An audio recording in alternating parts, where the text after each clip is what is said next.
शब्द है, उन्होंने बहुत से सरल भाषा में हमें समझाने का प्रयास किया है। कबीर साहब जी के एक साखी, बहुत प्रचलित साखी है कि मानुष तेरा गुण बड़ा, मांस न आवे काज, हाड़ न होते आवरण, त्वचा न बाजन बाज। साहब ने ये नहीं कहा कि हिंदू तुम्हारा धर्म बड़ा है, हिंदू तुम बड़े हो गए, मुसलमान तुम बड़े हो गए। साहब कहते हैं कि मानुष तेरा गुण बड़ा, हिंदू गुण बड़ा नहीं, मुसलमान गुण बड़ा नहीं, कोई जाति गुण बड़ा नहीं। कौन बड़ा है? तुम्हारे अंदर गुण है तो बड़े हैं आप, ऐसे कोई बड़ा नहीं है। ये मत समझिएगा कि किसी का लंबा चौड़ा शरीर हो तो बड़ा हो जाए। जिसे रामायण में कहा गया है कि बड़े भाग्य मानुष तन पावा, लेकिन कबीर साहब कहते हैं मनुष्य का तन पाना ही भाग्य की बात नहीं है। भाग्य है जब आपके अंदर मनुष्यता के गुण हो। तो ये सत्संग जो है हमें मनुष्य बनकर कैसे जीना चाहिए, मनुष्यता होकर कैसे रहना चाहिए, ये सिखाया जाता है।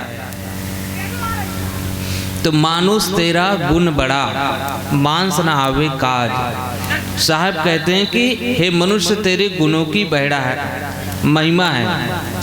अगर हमारे अंदर गुण नहीं है तो हम जीते जागते दो हाथ पैर के पशु ही हैं। अब गुण क्या है ये भी समझ लेना।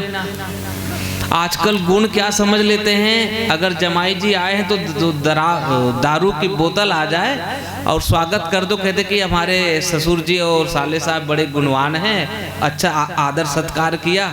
वो गुणवान नहीं है। कोई मेहमान आए, अतिथि आए, उसके लिए बीड़ी तंबाकू को डलिया में रखे, भैया जो पसंद हो खा लो, बीड़ी पियो चाहे सिगरेट पियो, ये गुण नहीं है, अवगुण है। ये समझ लेना। धर्म और अधर्म, पाप और पुण्य। चोर से भी कहो क्या करते हो तो वो भी कहता है भैया मैं चोरी करता हूँ, मेहनत की कमाता हूँ, तुमसे ज्यादा मेहनत करता हूँ, तो मैं भी तो कर्म कर रहा हूँ। चोर भी कहता है, डाकू भी कहता है कि मैं भाई मेहनत का कमाता हूँ, और वास्तव में वो हमसे ज़्यादा मेहनत करते हैं।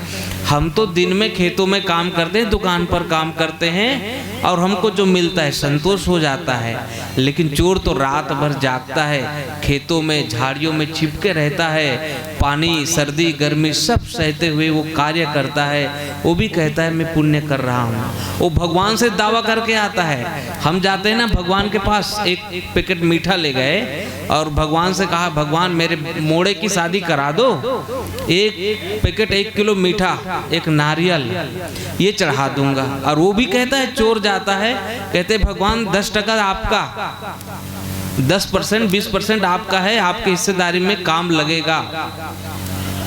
वहां भी चल रहा है। तो साहब कहते हैं गुणवान होना।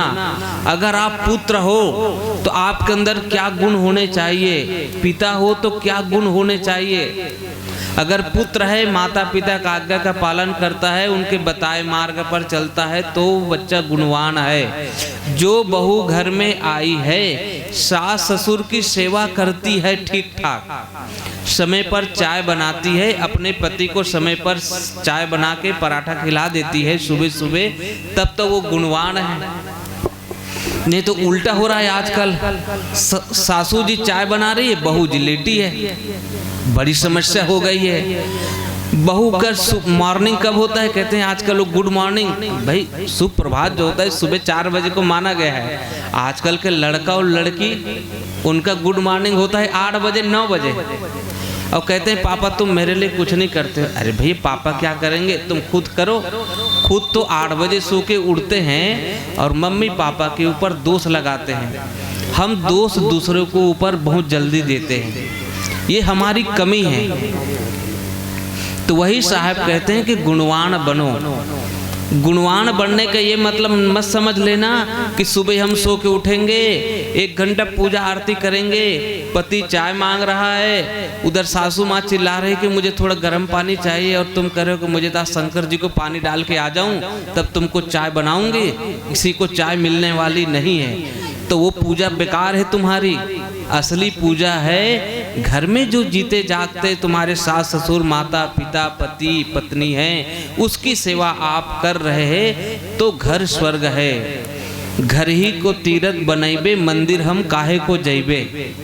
सासू को गौरा ससुर महादेवा, स्वामी को ईश्वर मनैबे, मंदिर हम काहे को जैबे। आजकल एक करवा चौथ व्रत रखा है जाता है ना, वो पुरुष लोगों को पल्ले है। गरीबी तो सोचते हैं साहब जी 5,000 का मेरा चोखा नुस्खा लग रहा है, तब वो करवा चौथ व्रत है। अगर ना दो तो वो व्रत तोड़ने के लिए तैयार है। और ऐसे 100 व्रत है जो पत्नी न रखे तो पति को सब बीमारी आ जाए। एक भी व्रत ऐसा नहीं जो पति न रखे तो पत्नी को जुकाम हो जाए, वो मेंटेन रहते हैं। तो कुछ ऐसा भी व्रत बनाना चाहिए जो पति भी न रखे तो पत्नी लोग भी थोड़ा गड़बड़ हो जाए तो इनको डर रहे। अब सब डर पतियों को है, जितने भी व्रत रखें पत्नी लोग रखें और डरवाए कि मेरे लिए वो सोने का लाओ, चांदी का लाओ और क्या पहले अंगूठी ये ले आओ। अब वो पति कहाँ से लाए, क्या करे। साड़ी अगर 1500 से नीचे आ गई तो आतंक है घर पर, खाना नहीं मिल रही दूसरे दिन, तो वो गुण नहीं है। आजकल क्या है, टीवी वाले बहुत गलत प्रचार भी कर रहे हैं। वो कहते हैं जो करे बीवी से प्यार वो डायमंड से करे क्यों इनकार। अब बताओ हीरा कितना महंगा होता है, डायमंड। भाई प्रेम का संबंध कोई को सोना दो तभी होता है क्या, कोई को हीरा दो तभी होता है, लेकिन उसको तो अपना दुकान चलाना है। हमारे घर में जो स्थिति है उसमें रहे। कल शोभा यात्रा निकली, सब लोग बड़े प्रेम से दर्शन कर रहे थे, कोई आरती कर रहा था, 50 रुपए दे रहा था। तो जैसे अभी साहब जी समझा रहे थे, वो खाए थे गुटखा और सभी लोग गुटखा मुंह में दबाए, लाल होंठ किए। अरे भैया माताओं के लिए लाल होंठ सीमित है, उनके लिए वो जायज है कि पुरुष लोग अब लाल के चक्कर में वो लोग काला किए बैठे हैं, पुरुषों का दांत काला हो गया है। तो वही मन में हमारे ख्याल आ रहा था कि हम गांव के लोग 50 रुपया 100 रुपया ये सब गुटखा पुड़िया खा खा करके बड़े बड़े शहर वाले को हम BMW कार में चला रहे हैं, उनके बड़े बड़े बंगले बने हुए हैं। उनके कोट की कीमत हम पूछते तो बताते हैं कि 20,000 का कोट है, 18,000 के जूते हैं, वो नहीं खा रहे हैं। और जो हम 500 रुपये जो खा रहे हैं उनके, हम जो 200 रुपये 500 रुपये के जूते पहन रहे हैं, हम वो गुटखा पुड़िया रोज खा रहे हैं। एक से पूछा भैया तुम क्यों खाते हो इतना। 400 रुपये रोज कमाता हूँ, दिन भर 100 रुपये खर्चा कर जाता है। अब 100 रुपये रोज बचाओगे, 365 दिन होते हैं, अब समझ लो 3,000 महीने का हो गया, 12 या 36,000 रुपया साल का बच रहा है आपका सिर्फ गुटखा से।